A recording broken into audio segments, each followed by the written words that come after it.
নমস্কার বন্ধু, এই যে দেখছেন খাটটি, এটা একটি কাঠের খাট, যেটা লাক্সারি কালারটা করেছি। তা কীভাবে করেছি কালারটা সেটা দেখাতে চলেছি। চলুন দেখে নিই যে কীভাবে কালারটা করেছি। তো এই যে দেখছেন কালারটি আমি গুলে নিচ্ছি।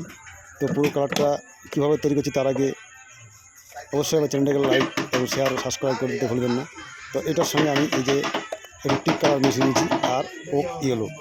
তো এটাকে খুব ভালোভাবে মিশিয়ে নিয়েছি। আর যেটি বেশি কালার ব্যবহার করেছি সেটা দেখাতে চলেছি।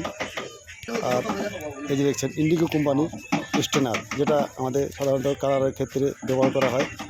পেন্ট কালার বা যেসব কালার তৈরি করে সেই ক্ষেত্রে ব্যবহার করা হয় সেই স্টেনার কালার। তো এটি আমি খুব পাতলা করে গুলে নিয়েছি স্টেনার দিয়ে। তার সঙ্গে থিনার মিক্স করেছি পাতলা করার জন্য। তো অবশ্যই এটি পাতলা করে দিতে হবে থিনার মিক্স করে। আর চিট ধরার জন্য একটু আমি সিলার ব্যবহার করেছি।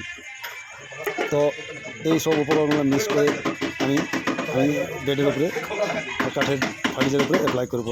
তো যদি এটি ভালো লেগে থাকে বা যদি কারো এটা পছন্দ হয় কালারটা করার চায়, তো অবশ্যই এটা করতে পারেন। তো এই জিনিসগুলো ধ্যান রাখতে হবে, এইটা খুবই পাতলা করে দিতে হবে কাঠের উপর। মোটা দিলে কিন্তু কালার ফেটে যেতে পারে বা ভালো হবে না। তো এইভাবে যে কালারটা প্রথমে বেশি তৈরি করেছি আমি, তারপরে এটাকে শেডো মেডো দিয়ে সাজিয়েছি। তারপরে এটাকে সিলার পিউ পলিশ দিয়ে এটাকে ফাইনাল লুক দিয়েছি আমি। তো অবশ্যই এটা দেখে আপনার যদি ভালো লাগে অবশ্যই আপনার বন্ধুদের শেয়ার করে দেবেন, যাতে ওরা শিখতে পারে যে কীভাবে এই কালারটাই করা যায়। তো এটা আমার সিলারের কাজ চলছে। সিলার করার পর আমরা ঘষা মাজা করব। ঘষা মাজা করার পর আমরা গ্লসি দিয়ে এই ফাইনাল লুক নিয়ে এসেছি। দেখতে পাচ্ছেন ফাইনাল লুক এটি।